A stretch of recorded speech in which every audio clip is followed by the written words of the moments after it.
masuk ke dalam jaizul wujud. Semua makhluk Allah Subhanahu wa taala masuk ke dalam jaizul wujud atau mumkinul wujud. Ya, adanya itu diada-adain. Siapa yang mengadain? Allah Subhanahu wa taala. Adanya itu enggak independen. Adanya itu bergantung kepada yang maha ada. Nah, adanya kita juga yang jaizul wujud itu temporal. Ya. Dibatasi oleh waktu. Bahkan dibatasi juga oleh tempat. Ya. Saat ini kita berada di masjid ini, di saat yang sama kita juga nggak ada di rumah. Ya, betul nggak? Iya. Nah, padahal kalau yang disebut ada secara hakikat itu mestinya dia ada terus. Kok di saat yang sama kita dibilang ada, dibilang nggak ada? Waduh, berarti kita apaan dong? Iya. Sebetulnya kalau dibilang ada, ya udah ada terus. Itu Allah Subhanahu wa taala. Kita karena kita di saat yang sama kita ada, kita nggak ada, berarti kita bukan Tuhan. Kita makhluk, kita jaizul wujud. Kemudian yang ketiga, mustahilul wujud. Mustahil ada, ya. Siapa yang mustahil ada? Ada Tuhan selain Allah itu mustahil. Nah, jadi ada wajibul wujud, ada mungkinul wujud atau jaizul wujud. Yang ketiga ada mustahilul wujud. Jadi sebetulnya sudah tuntas pembahasan tentang wujud dalam ilmu akidah, ilmu tauhid. Nah, kemudian dalam ilmu ihsan, ya, musyahadah ini suhud bukan berarti dia tidak melihat dirinya atau tidak melihat orang, tapi dia karena kebesaran Allah Subhanahu wa taala yang terpampang dalam dirinya, dalam pandangannya, sehingga menutupi pandangan dia kepada orang, gitu. Ya, ini contoh saja, ada seorang sufi besar, ya, yang bernama Al-Junaid Al-Baghdadi, Al-Imam Al-Junaid Al-Baghdadi, ya. Beliau itu punya muridnya sudah puluhan tahun khidmat sama beliau, ya. Udah nggak kehitung dah, ya, bagaimana khidmatnya sama guru. Nah, pada suatu saat Imam Junaid tanya sama muridnya, sini, ente siapa? Ente siapa? Lah, murid udah khidmat puluhan tahun ditanya lu siapa? Nangis, ya Allah. Lah, selama ini saya ngapain? Ya. Nangis sedih. Imam Junaid teringat. Astagfirullahaladzim. Ya, maaf.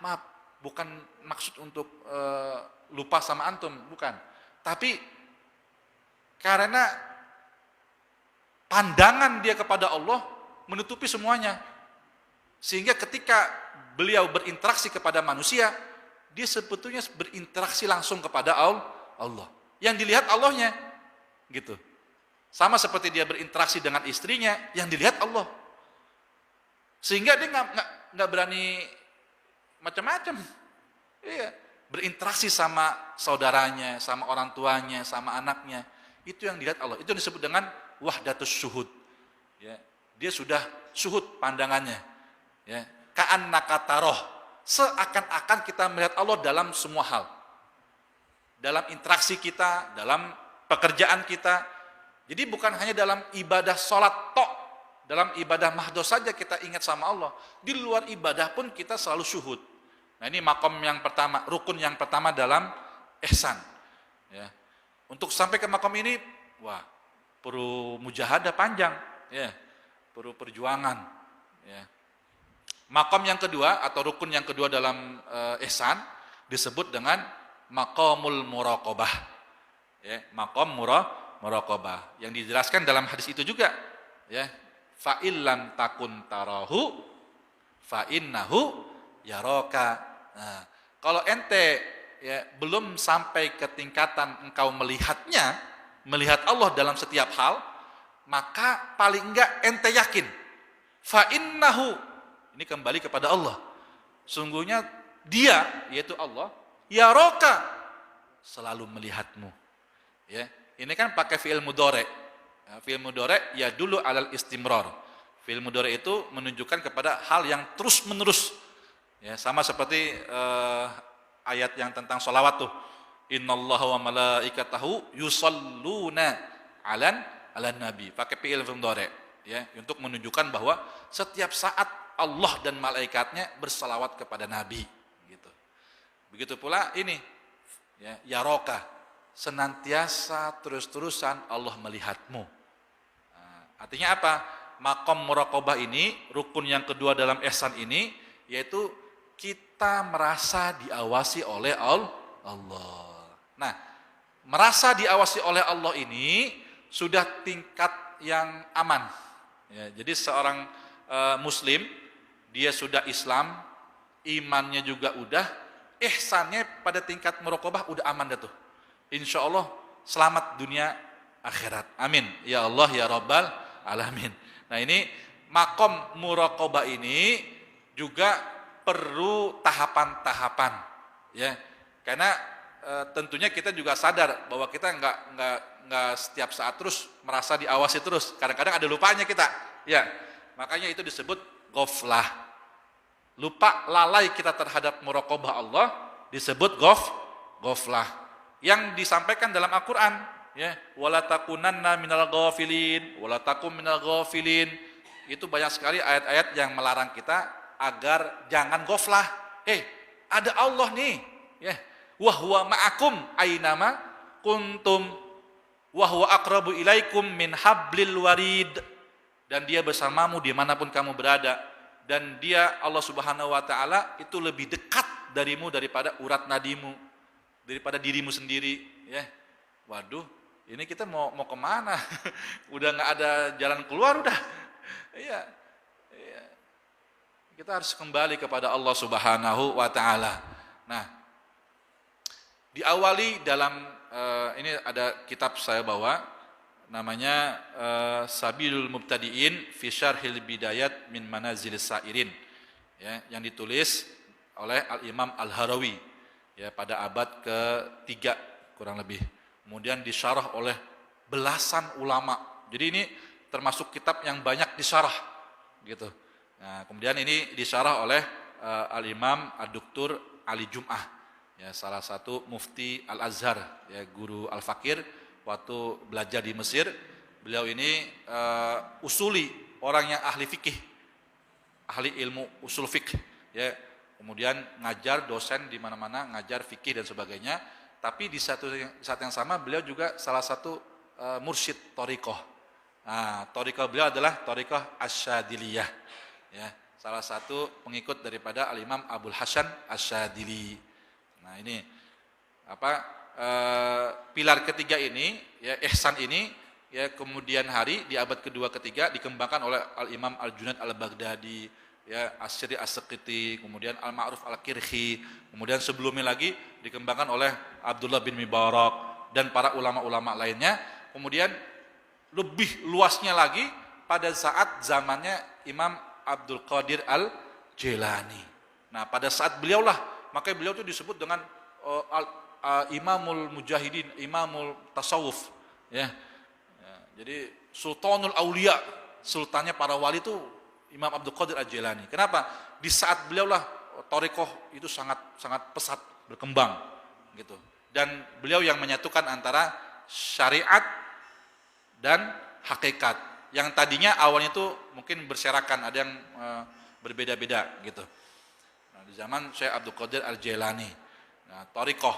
Nah, thariqah itu apa? Thariqah adalah jalan. Ya. Jalan menuju apa? Jalan menuju Allah Subhanahu wa ta'ala. Ya. Ada apa di dalam thariqah? Ada pengamalan syariat. Jadi di dalam thariqah bukan hal-hal yang khurafat, yang bid'ah, bisa terbang, bisa jalan di atas air, bukan. Ya, itu mah jadi apa ya? Jadi dukun itu, ya, bukan. Ya, masuk thariqah bukan untuk jadi dukun, jadi orang sakti, bukan. Tapi masuk thariqah untuk sampai kepada Allah. Kembali kepada hakikat kita bahwa kita milik Allah, kembali kepada Allah. Ya. Kesempurnaan dalam agama kita yaitu ihsan, ya. Bahwa kita merasa dilihat, disertai, dipandang oleh Allah Subhanahu wa ta'ala. Nah, untuk sampai ke tingkat muraqabah ini, salah satu jalannya adalah kita dalam kondisi yaqazah, dalam kondisi sadar. Kenapa? Karena orang mati nggak ingat, orang mati nggak tahu. Iya, dalam kondisi yaqazah, sadar dulu kita. Iya, jangan tertipu dengan keseharian kita, kesibukan kita, dunia kita, ya yang begitu banyak memberikan waktu kita, perhatian kita, ya sadar bahwa ada kehidupan akhirat, ada Allah, ya yang maha melihat.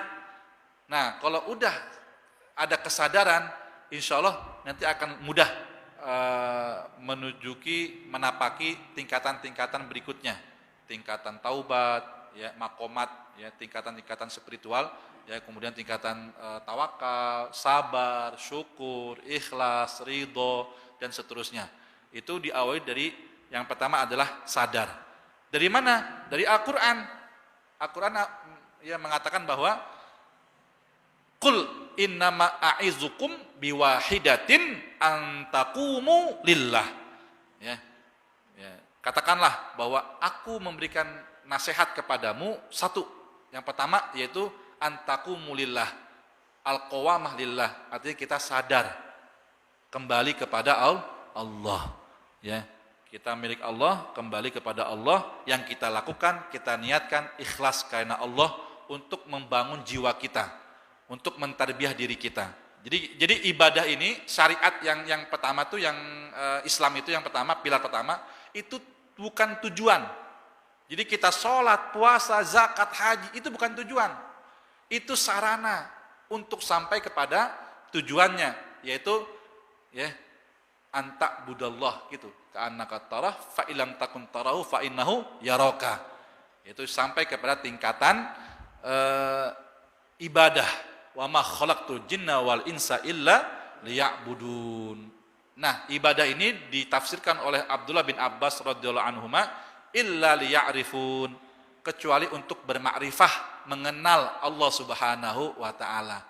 Jadi makrifat kepada Allah itu adalah tujuannya. Tujuan dari ibadah sholat. Makanya dalam Al-Quran wa aqimus sholata lidzikri, dirikan sholat untuk mengingat Allah. Ingat itu kan ingat. Ya kalau nggak ingat lupa ya. Iya, zikir. Nah, ingat. Ya, itu tujuan kita daripada ibadah, agar kita selalu ingat kepada Allah Subhanahu wa taala, diawali daripada kita sadar. Ya, mudah-mudahan kita termasuk orang-orang yang kembali kepada Allah. Sebelum kita kembali dengan jasad kita kembali dengan keinginan kita, kesadaran kita, ya bahwa innalillahi wa inna ilaihi rajiun. Baik, mungkin itu saja ya yang dapat disampaikan. Mudah-mudahan bermanfaat. Hadanallahu wa iyyakum ajmain. Mohon maaf apabila ada kata-kata yang kurang berkenan. Wallahu muwaffiq ila aqwamit thoriq. Wassalamualaikum warahmatullahi wabarakatuh.